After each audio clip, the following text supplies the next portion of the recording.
Only believe. Only believe. And all things are possible. Only believe. My Lord, I believe. Yes, I believe. My Lord, I believe Amen. that all things are possible. My Lord, I believe. And we all believe. My Jesus is here. My Jesus is here. And all things are possible.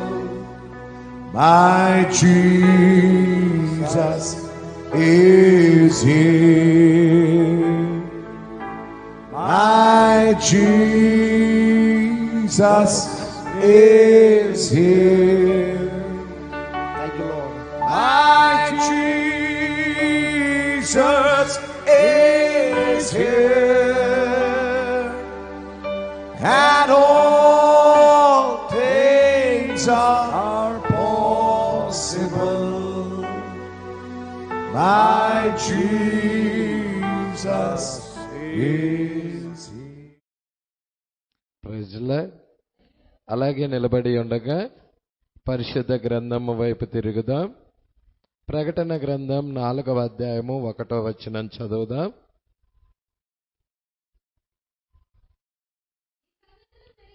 ఈ సంగతులు జరిగిన తర్వాత నేను చూడగా అదిగో పరలోకమందు ఒక తలుపు తెరవబడి ఉండెను.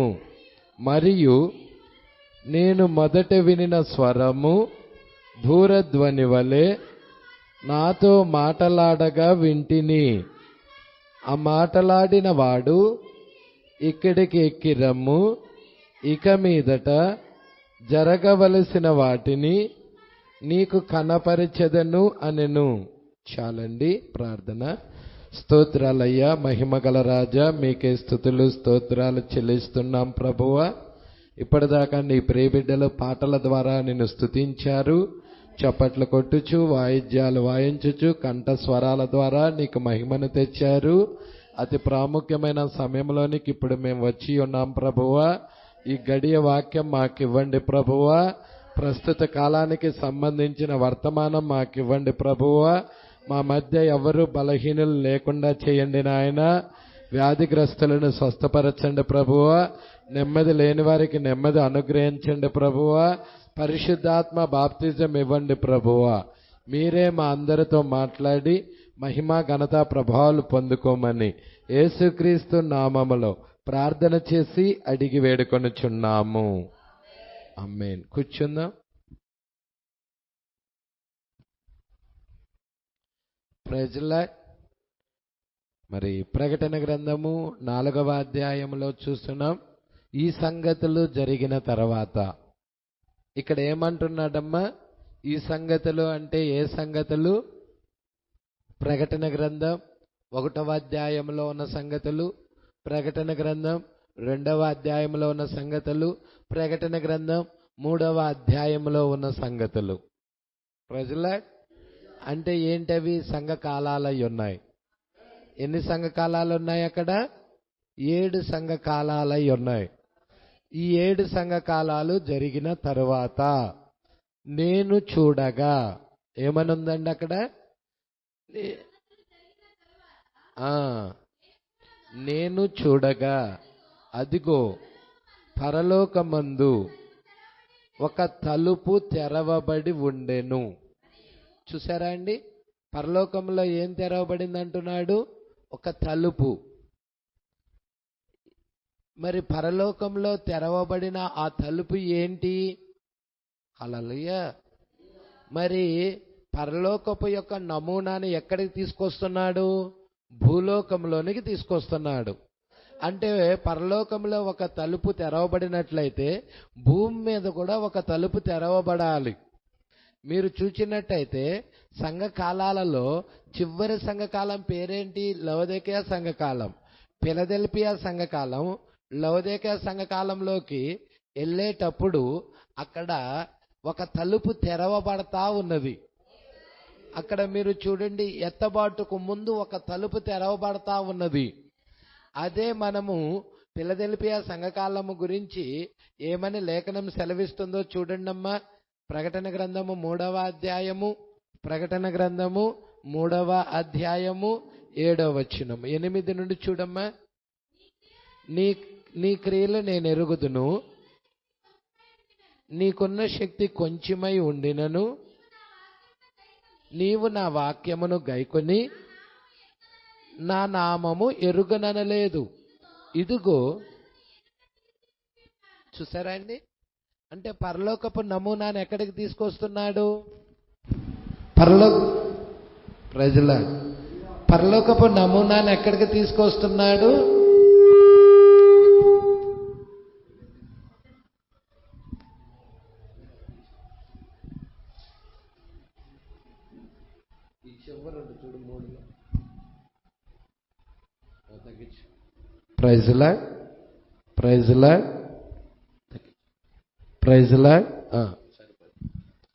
పరలోకపు నమూనాను ఎక్కడికి తీసుకొస్తున్నాడమ్మా?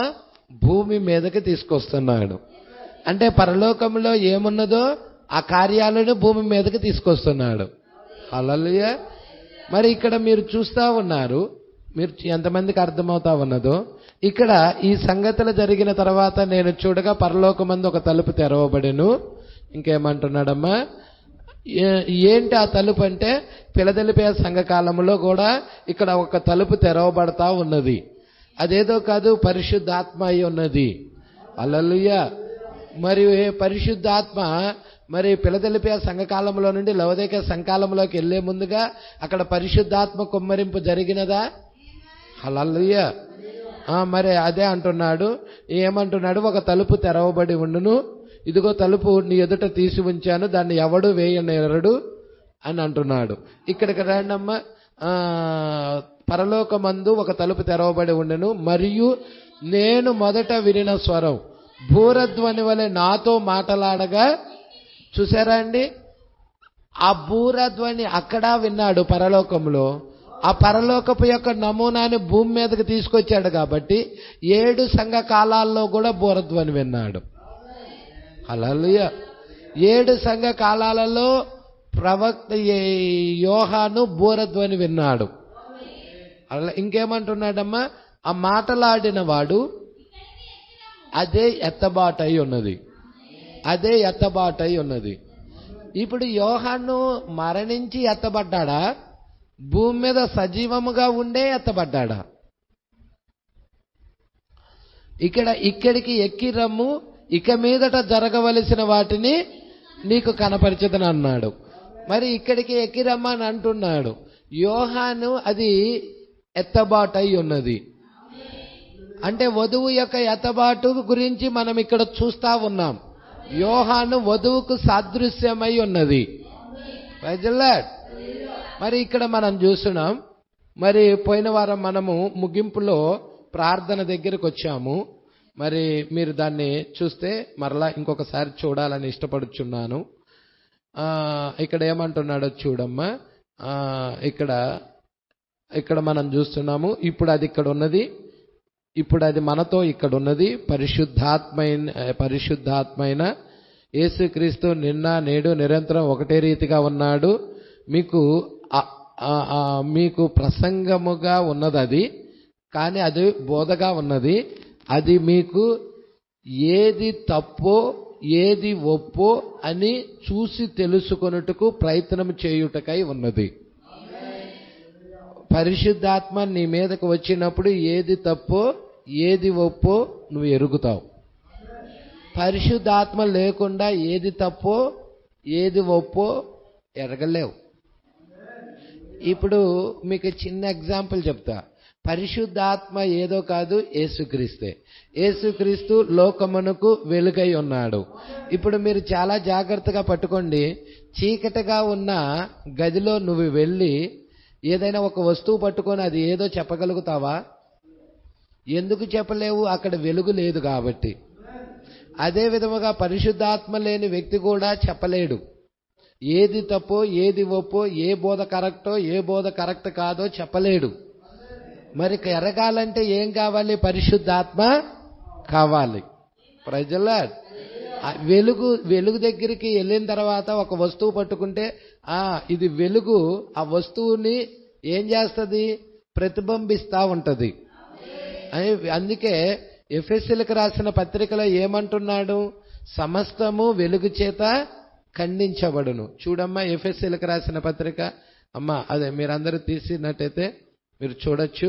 ఎఫెసీయులకు రాసిన పత్రిక 5వ అధ్యాయము 13. సమస్తమును ఖండింపబడి వెలుగు చేత ప్రత్యక్షపరచబడును. అది వెలుగే కదా. Praise Lord. వెలుగు లేకుండా నీకు ఏది ప్రత్యక్షత పరచబడదు. సమస్తము ఖండించబడి వెలుగు చేత ప్రత్యక్షపరచబడుతుంది. Praise lord. ప్రత్యక్షపరుచున్నది ఏదో అది వెలుగే. ఈ బోధ సత్యమా కాదా అని నీకు ప్రత్యక్షతనిచ్చేది ఏంటి అంటే వెలుగే. హల్లెలూయా. ఇంకేమంటున్నా? అందుచేత నిద్రించుచున్న నీవు మేల్కొని మృతుల్లో నుండి లెమ్ము, క్రీస్తు నీ మీద ప్రకాశించునని. అది కాలపు వర్తమానం. లోకంలో చాలా మంది నిద్రిస్తా ఉన్నారు. నిద్రిస్తున్నారంటే చనిపోయారని కాదు, వాళ్ళు భూమి మీద జీవించుచున్నావని పేరున్నది కానీ నువ్వు మృతుడివే. హల్లెలూయా. చాలా మంది అలాంటి స్థితిలో ఉన్నారు. అయితే నిద్రించుచున్న నీవు మృతుల్లో నుండి మేల్కొలమంటున్నాడు, లెమ్మంటున్నాడు. హల్లెలూయా. భూమి మీద ఎంతో మంది మృతులున్నారు. ఆ మృతుల్లో నుండి నీవు నిద్రిస్తున్నావు, లెమ్మని ఒక స్వరం ఈ కాలంలో వచ్చింది. Praise Lord. అందుకే ఇక్కడ అంటున్నాడు, పరిశుద్ధాత్మ తనంతట తాను మానవ ప్రజల ద్వారా పలుకుచుండెను, మానవుల మధ్యలో క్రియ చేయుచున్నాడు. పరిశుద్ధాత్మ కరుణను మరియు కృపను చూపించుటకు ప్రయత్నం చేయుచున్నాడు. మరి ఇంతవరకు మనం చూసాం. ఇప్పుడు దాని కంటిన్యూషన్ చూద్దాం. ఆయనను నీవు ఇంకనూ పొందనట్లయితే, ఆయనను ఇంకా నువ్వు పొందుకోకపోతే, జాగ్రత్తగా వినండమ్మా, ఆయన్ని ఇంకా నీ జీవితంలోకి రాకపోతే, నీ హృదయంలోకి రాకపోతే, ఈ నూతన సంవత్సరం అందు రాత్రి దేవుని వైపు నీ చేతిని ఎత్తి ఇలా చెప్పగలవా? దేవా, ప్రత్యక్షతను తెలియజేయుము. ఈ మాట అడగాలి దేవుణ్ణి. దేవా, నాకు పైసలు అని కాదు, దేవా నాకు ఇల్లు అని కాదు, దేవా నాకు ఉద్యోగం అని కాదు, దేవా నాకు ఈ లోకంలో వెండి బంగారీలు అని కాదు, నాకు ప్రత్యక్షతను దయచేయుము అని దేవుణ్ణి అడగాలి. ఒక విశ్వాసి అడిగేది ఏంటంటే భౌతిక సంబంధమైనది కాదు. ఒక విశ్వాసి అడిగేది ఆత్మ సంబంధమైనది.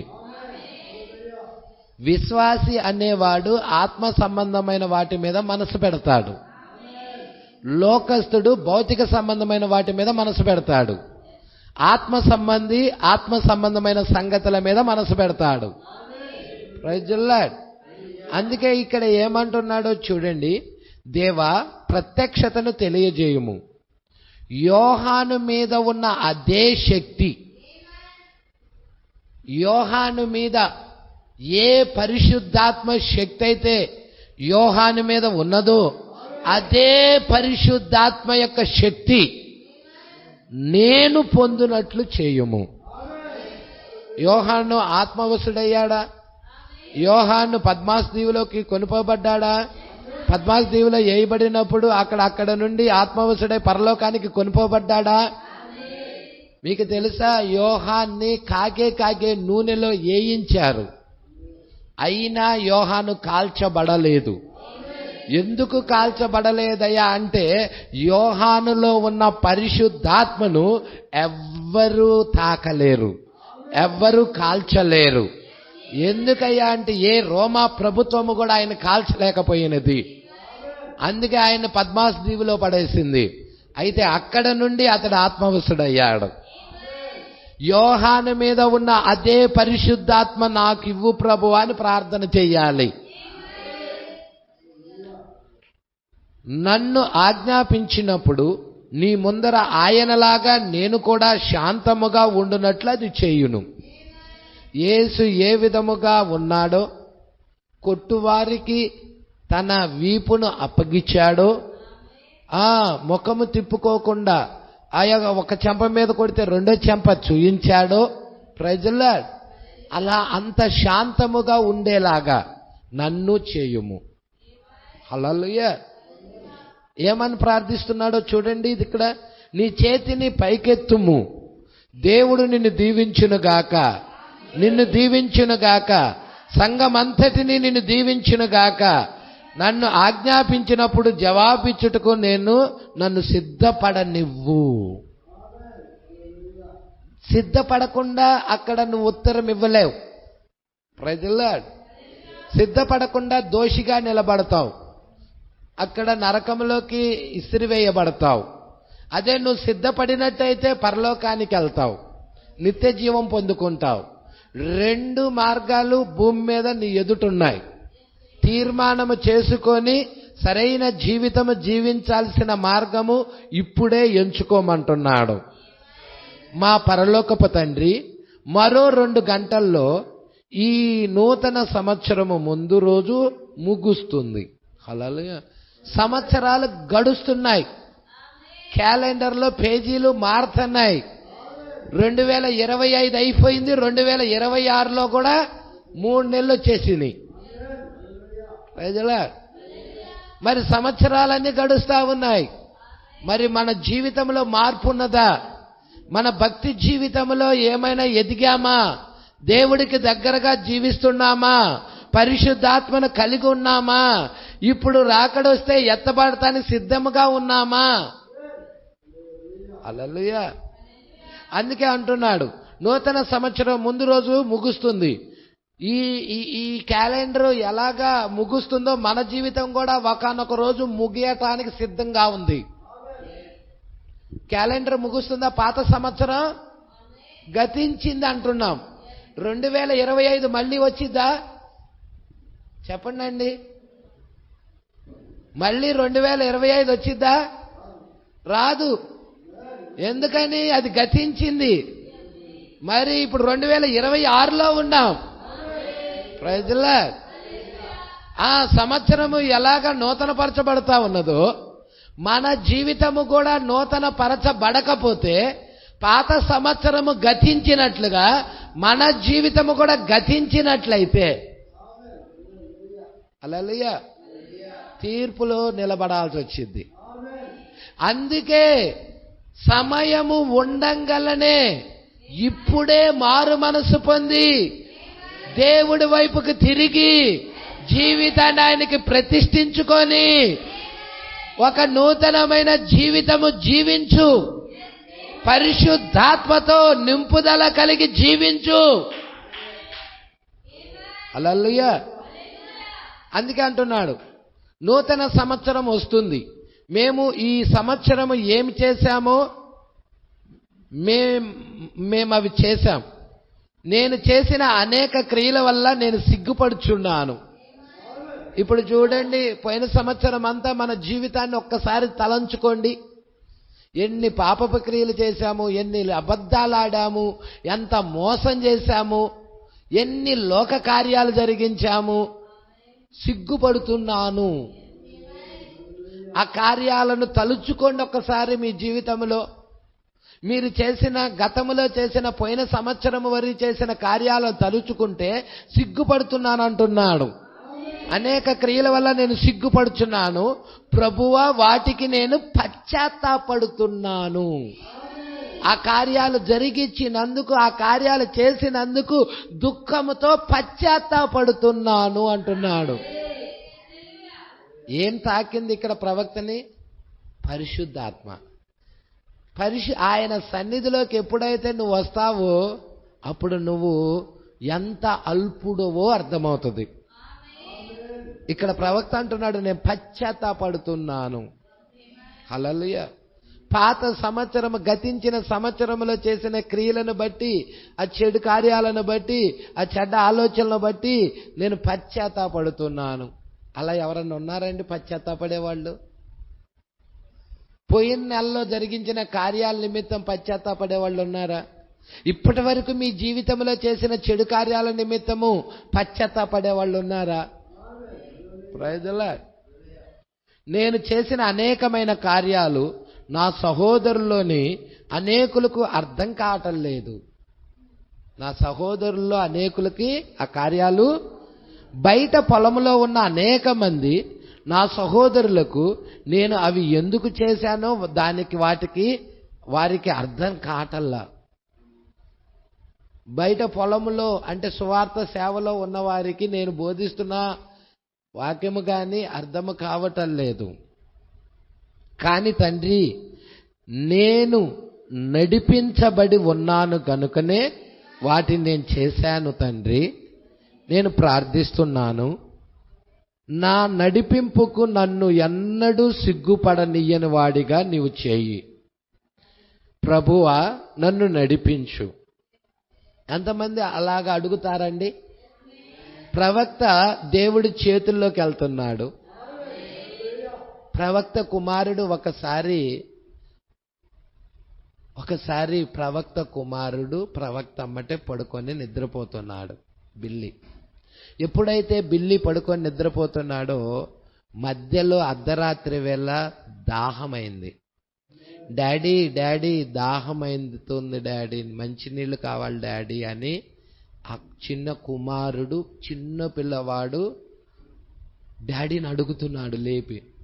అప్పుడు డాడీ అంటున్నాడు, అమ్మా మీ డాడీ ప్రసంగం చేసి అలసిపోయాడమ్మా, నువ్వు వెళ్ళి ఆ వంటగదిలో అక్కడ నీళ్లు తీసుకొని తాగేసి వచ్చేయి అని అన్నాడు.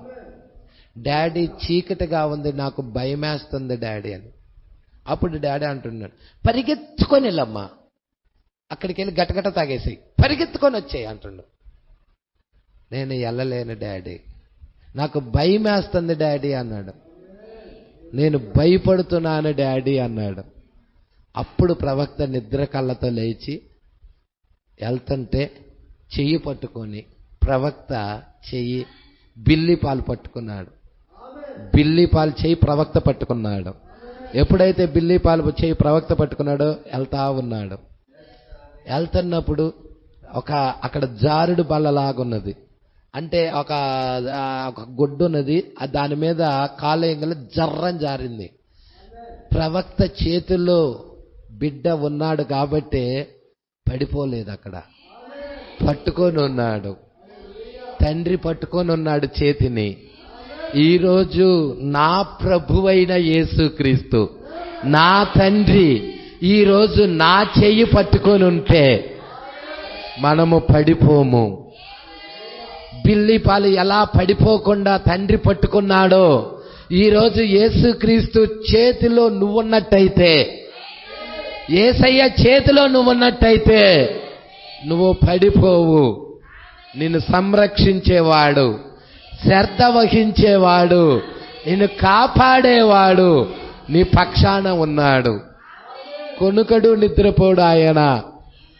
ఆయన కొనుకే ఆయన కాదు, నిద్రపోయే ఆయన కాదు. ఆయన ఎల్లప్పుడూ నిన్ను కాపాడతా నీ చేయి పట్టుకొని ఉన్నాడు ఆయన. రైతులా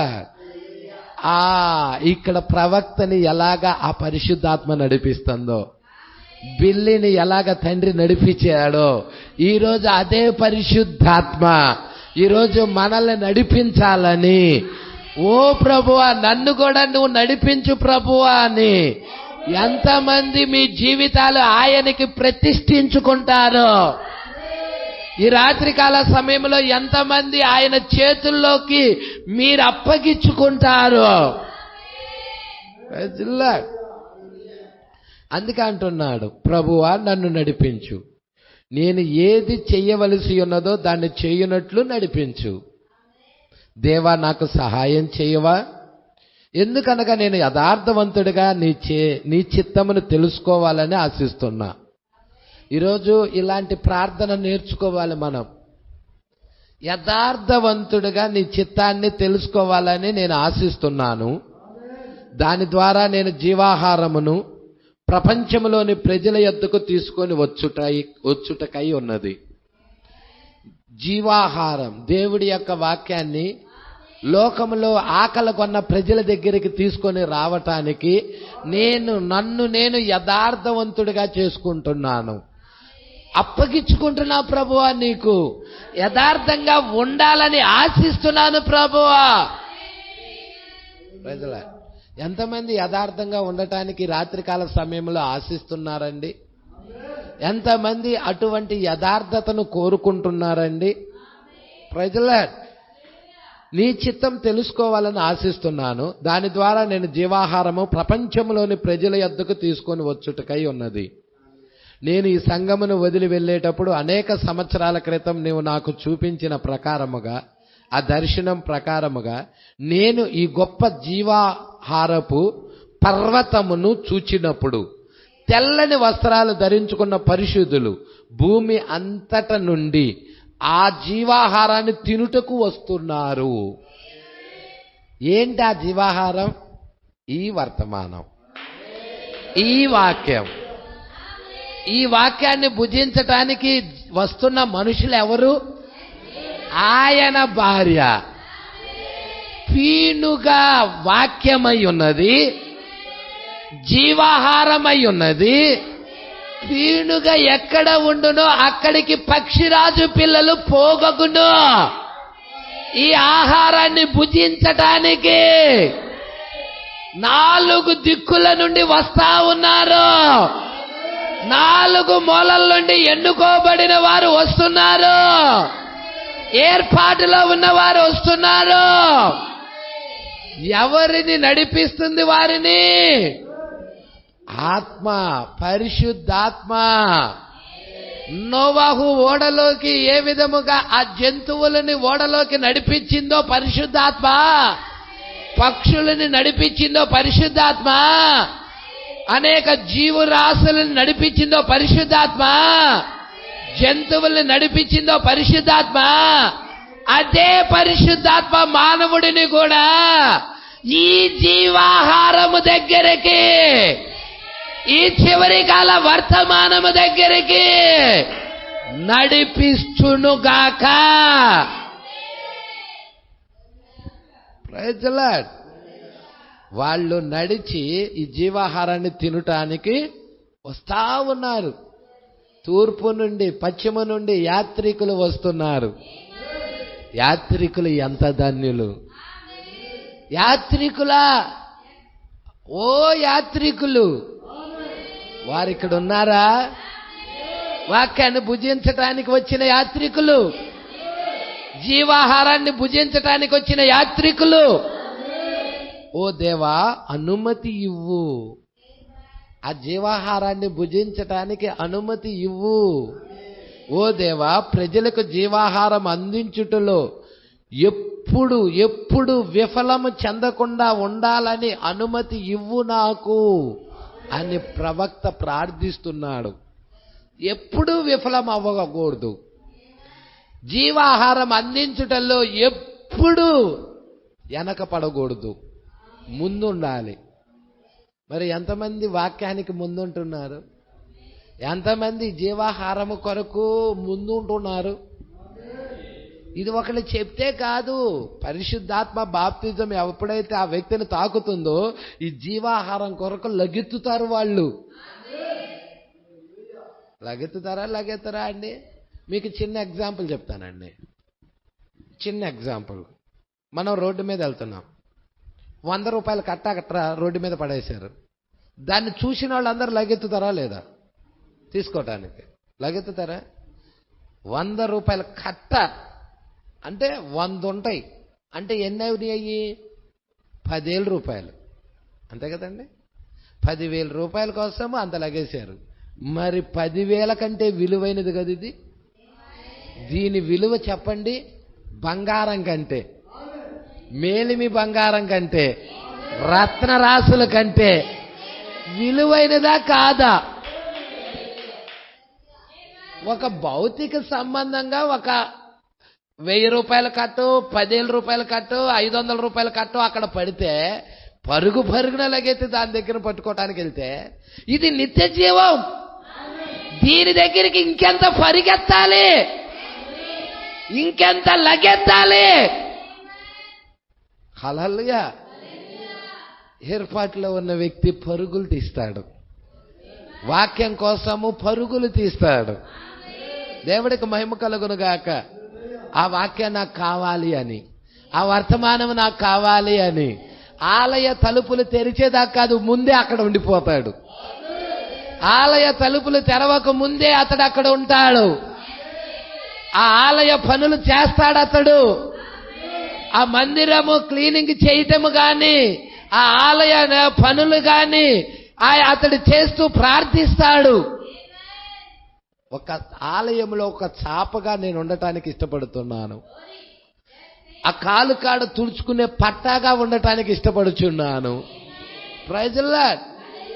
మరి ఇవి ఆలయ నిర్మాణం యొక్క పనుల్లో ఎంతమంది అలాగా నడుము కట్టుకొని ముందుంటున్నారండి? ఎంతమంది తమ జీవితాలు ప్రతిష్ఠించుకుంటున్నారండి? Praise the lord. ఇక్కడ ఆకలి గొని చేతులెత్తిన ఈ ఆత్మలు ఇప్పుడే జీవించయ్యా. వాక్యం కొరకు వాళ్ళు ఆకలితో ఉన్నారు, జీవాహారము కొరకు ఆకలి దప్పికలతో ఉన్నారు. అట్లాంటి ప్రజలను ఇప్పుడే, చేతులెత్తిన ప్రజలను దీవించు. మరి ఎక్కువైన జీవము కొరకు వాళ్ళు వెతుకుచున్నారు. ప్రభువా, వారిలో ప్రతి ఒక్కరికి నీవు పరిశుద్ధాత్మతో నింపాలనేదే నా ప్రార్థన. ప్రతి వారిని పరిశుద్ధాత్మతో నింపాలనేదే నా ప్రార్థన. దేవా, దయచేయుము, వారికి దీవెనలు ఇవ్వుము. ప్రతి చోట ఉన్న మా సహోదరులకు సహాయం పడుము. ఎంతమంది అలా ప్రార్థించటానికి ఇష్టపడుతున్నారండి? తిరిగి రావాలని నిశ్చయించుకొని పరిచర్య చేయుచున్న సహోదరులను దీవించు. మరలా ఈ ఆలయానికి రావాలనుకుంటున్న వాళ్ళని, పరిచర్య చేసే సహోదరులను, దేవుని ఆలయంలో పరిచర్య చేసే వాళ్ళని, శుభ్రం చేసాం, చైర్స్ వేయటం, బాత్రూమ్స్ కడగటం, శుభ్రంగా డయాస్ అంతా ఫుల్ పీట్ అంతా శుభ్రంగా తుడవటం పరిచర్య. హల్లెలూయా. ఫ్యానులు తుడుచుకోవటం, ఏదైనా బూజుంటే దులుపుకోవటం, ఆలయ నిర్మాణము పనులు శుభ్రం చేసుకోవటం. హల్లెలూయా. ముందుగానే వచ్చి ఆలయాన్ని శుభ్రపెట్టుకోవటం, తర్వాత ప్రార్థించటం. ప్రభువా, ఈరోజు నీ ఆలయ నిర్మాణం పనులు చేశానయ్యా, నీ దీవెనలు నాకు దయచేవా అని దేవుణ్ణి అడగటం. నీ ఆత్మనివ్వు ప్రభువా, నీ పరిశుద్ధ ఆత్మతో నింపు ప్రభువా. ఇది నేను భాగ్యముగా ఎంచుకున్నానయ్యా. అయ్యా, నా ఇంటి పనుల కంటే కూడా నీ ఆలయ పనులు ముఖ్యముగా నేను ఎంచుకున్నానయ్యా. నా ఇంటి కంటే కూడా నీ ఆలయాన్ని పరిశుభ్రముగా ఉంచుతాను ప్రభువా. అలాంటి తీర్మానం, నిర్ణయం భక్తులు చేసినప్పుడు దేవుడు ఆ భక్తుల్లో కదిలాడతాడు. హల్లెలూయా. అందుకే తిరిగి రావాలని నిర్ణయించుకొని పరిచర్య చేయుచున్న సహోదరులను దీవించుము. ఇప్పుడు కొద్దిసేపట్లో ఇతరులు మాట్లాడతారు. వారి రాత్రి జీవాహారముని ఇవ్వాలని మేము ప్రార్థిస్తున్నాం తండ్రి. మేము శ్రద్ధగా మరియు భయభక్తులతో కూడిన గౌరవంతో ఆ స్వరము వినున్నట్లు దయచేయము. నూతన సంవత్సరం ఉదయము నూతన ఆశలు, నూతన ఆలోచనలు, నూతన ప్రత్యక్షత, నూతన శక్తి. హల్లెలూయా. మరి ప్రభువా, సంవత్సరాలు గడుస్తున్నాయి కదా, నూతన సంవత్సరంలోకి వచ్చి ఉన్నాము కదా. ఎలాగ ఒక కొత్త సంవత్సరంలోకి వచ్చామో, 2026 మార్చి నెలలోకి వచ్చి ఉన్నాము. నెలలు గడుస్తున్నాయి, దినాలు గడుస్తున్నాయి, మాసాలు గడుస్తున్నాయి, సంవత్సరాలు గడుస్తున్నాయి. అయితే ప్రభువా మా క్రియలు నూతనపరచు, మా ఆలోచనలు నూతనపరచు, మా ఉద్దేశాలు నూతనపరచు, మా తలంపులు నూతనపరచు, నీ పరిశుద్ధాత్మ శక్తితో నింపు. ఎంతమంది ప్రార్థిస్తారండి అలా? ఓ ప్రతి ఒక్క దాన్ని తెచ్చున్నట్లుగా మమ్మల్ని దీవించు, మమ్మల్ని దీవించయ్యా. నీ ఆలయంలోనికి మేము ప్రతి ఒక్క దాన్ని తెచ్చే విధముగా దీవించు ప్రభువా. నీ దీవెనలు మరియు వాగ్దానాల చేత మమ్మల్ని తిరిగి నూతనపరచు. నువ్వు ఇస్తేనేగా ప్రభువా మేము బ్రతుకుతున్నది. హల్లెలూయా. అదే నువ్వు ఇవ్వలేదనుకో మేము జీవించలేం. నువ్వు ఈరోజు మేము బ్రతికున్నామంటే అది నీ కృప. నువ్వు మమ్మల్ని సజీవ లెక్కలో ఉంచావంటే నీ కృప. ఈరోజు మమ్మల్ని పోషిస్తున్నావంటే నీ కృప. నువ్వివ్వబట్టే మేము తినగలుగుతున్నాం, నువ్వివ్వబట్టే మేము బ్రతకగలుగుతున్నాం. ఎంతమంది ఆయన మీద ఆధారపడతారండి? లేదు మాకేమి ఆయన ఇవ్వటం లేదు అనేవాడికి నేను చేసేదేం లేదు. అలాంటి వ్యక్తిని దేవుడు వాడుకోడు. హల్లెలూయా. ఖచ్చితంగా దేవుడు ఒక వ్యక్తిని వాడుకోవాలి అంటే దేవుడే ఇవంతా ఇస్తుంది. మనకి పంటలు ఇస్తుంది దేవుడే, మనకి బలాన్ని ఇస్తుంది దేవుడే, మన ఆరోగ్యాన్ని కాపాడుతుంది దేవుడే, మనకి సమృద్ధిని అనుగ్రహిస్తుంది దేవుడే. ఏముంది? వర్షం కురుస్తుంది, ఒక పిడుగొచ్చింది, మీద పడింది, కేసు ఎవరి మీద పెడతారు? కేసు ఎవరి మీద పెడతాడు? వాడు పిడుగు పడి చచ్చిపోయాడు అంటాడు. అదే దేవుడు కాపుదల ఉంటే, అయ్యా ఆ పిడుగు నుండి నన్ను రక్షించాడయ్యా, ఆ పెద్ద ప్రమాదము నుండి నన్ను రక్షించాడయ్యా, ఆ యాక్సిడెంట్ నుండి నన్ను కాపాడాడయ్యా, ఆ రోగము నుండి, ఆ తెగులు నుండి నన్ను కాపాడాడయ్యా. ఏ తెగులు నీ గుడారం సమీపించదని వాగ్దానము ఉన్నదిగా ప్రభువా. ఆ తెగులు నుండి నన్ను కాపాడాడు ప్రభువా. ఆయన ఆ ప్రభు నన్ను కాపాడాడు అని నువ్వు సాక్ష్యం ఇవ్వగలుగుతావు. ఎందుకు? ఆయన యందు నువ్వు భయభక్తులు ఉన్నాయి కాబట్టి. అసలు నీకు భయభక్తులే లేకపోతే నువ్వు దేవుడికి ఇష్టడుగా ఉండలేవు. దేవుడికి ఇష్టడుగా ఉండాలంటే యెహోవా యందు భయభక్తులు కలిగి ఉండాలి, భయం ఉండాలి, భక్తి ఉండాలి. భయముతో కూడిన భక్తి, భక్తితో కూడిన భయం. ఎప్పుడైతే నీకు ఈ రెండు ఉంటాయో అప్పుడు నువ్వు దేవుడికి ఇష్టడుగా జీవిస్తావు. హల్లెలూయా. అందుకే ఇక్కడ అంటున్నాడు, ప్రతి ఒక్కదాన్ని తెచ్చినట్లుగా మమ్మల్ని దీవించు ప్రభువా. నీ దీవెనలు మరియు వాగ్దానాల చేత మమ్మను తిరిగి నూతనపరచు. ఆయన వాగ్దానాలు చేసిన దేవుడు, ఆయన నెరవేర్చే దేవుడు. వాగ్దానాలు అబ్రహాంతో చేశాడు. అబ్రహాము భార్య శారా గొడ్రాలు, పిల్లలు లేరు. ఏ డాక్టర్ల దగ్గరికి వెళ్ళినా కానీ ప్రయోజనం లేదు. మరి గొడ్రాలు స్థితిలో ఉన్న ఆమె దేవుడు వాగ్దానం చేశాడు, గర్భవతి అవుతుందని. ఎన్ని సంవత్సరాలు వెయిట్ చేశారో తెలుసా పిల్లాడు కోసం? అబ్రహాము ఎన్ని సంవత్సరాలు వెయిట్ చేశాడు? 1 సంవత్సరమా, 2, 3, 4, 5? ఎన్ని సంవత్సరాలు? 25 సంవత్సరాలు ఎదురు చూశాడు. 25వ సంవత్సరం వచ్చినా కానీ అవిశ్వాసం రాల. దేవుడు ఇస్తానన్నాడు, ఇస్తాడు. వాగ్దానం చేసిన ఆయన నమ్మదగిన ఆయన. ఆయనే చెప్పాడు, ఆయనే ఇస్తాడు. ఈ సంవత్సరం కాకపోతే వచ్చే సంవత్సరం ఇస్తాడు, వచ్చే సంవత్సరం కాకపోతే ఆపైతే సంవత్సరం ఇస్తాడు. నేను మాత్రం అపనమ్మకం పెట్టను. ఆయన ఇస్తాడు, ఖచ్చితంగా నమ్మాడు. అందుకే ఆయన విశ్వాసులకు తండ్రి. మనము 1 వారం ఇవ్వకపోతే ఫిర్యాదులు చేస్తాం. అసలు నువ్వు ఉన్నావయ్యా? 1 నెల ఇయ్యకపోతే ఫిర్యాదులు చేస్తాం. ఏంటి దేవుడు నా ప్రార్థన ఆలకెత్తనాడు అంటావా? నా మనవి ఆలకెత్తనాడు అంటావా? ఇన్ని శోధనలు ఎందుకు వస్తున్నాయి? ఇన్ని శ్రమలు ఎందుకు వస్తున్నాయి? అని ఫిర్యాదులు చేస్తాం. కానీ అబ్రహాం అలాంటి ఫిర్యాదులు లేవు. అబ్రహాం జీవితంలో ఫిర్యాదులు లేవు. అబ్రహాం జీవితంలో దేవుడు వాక్యాన్ని నమ్మాడంతే. ఈరోజు మనము కూడా వాక్యాన్ని నమ్మితే, మన జీవితంలో కూడా ఫిర్యాదులు లేకుండా ఉంటే, వాగ్దాన వాక్యం మీద నమ్మకం ఉంచితే, దేవుడు ఖచ్చితంగా మన జీవితంలో కూడా కదిలాడే దేవుడు. అందుకే ప్రభువా నీ దీవెనలు మరియు వాగ్దానాల చేత మమ్మల్ని తిరిగి నూతన పరుచు, నూతన శక్తి నువ్వు, నూతన బలాన్ని నువ్వు, నూతన జీవితాన్ని మాకు ప్రసాదించు, తిరిగి మమ్మల్ని నూతన పరుచు. మా ప్రార్థనలతో మమ్మును మేము మీ హస్తాల్లోకి అప్పగించుకుంటున్నాం. ఎంతమంది ఆయన చేతుల్లోకి అప్పగించుకుంటారండి? ఎంతమంది మీరు ఆయన హస్తాల్లోకి అప్పగించబడతారండి? ఈ రాత్రికాల సమయంలో మీరు ఆయన చేతుల్లో అప్పగించబడటానికి ఇష్టపడుతున్నారా? యేసుక్రీస్తు నామములో ఆమేన్. కృతజ్ఞతలు. నా సహోదరి సహోదరులారా, మీ అందరికీ వందనాలు. దేవుడు మాటలు దీవించి ఆశీర్వదించును గాక.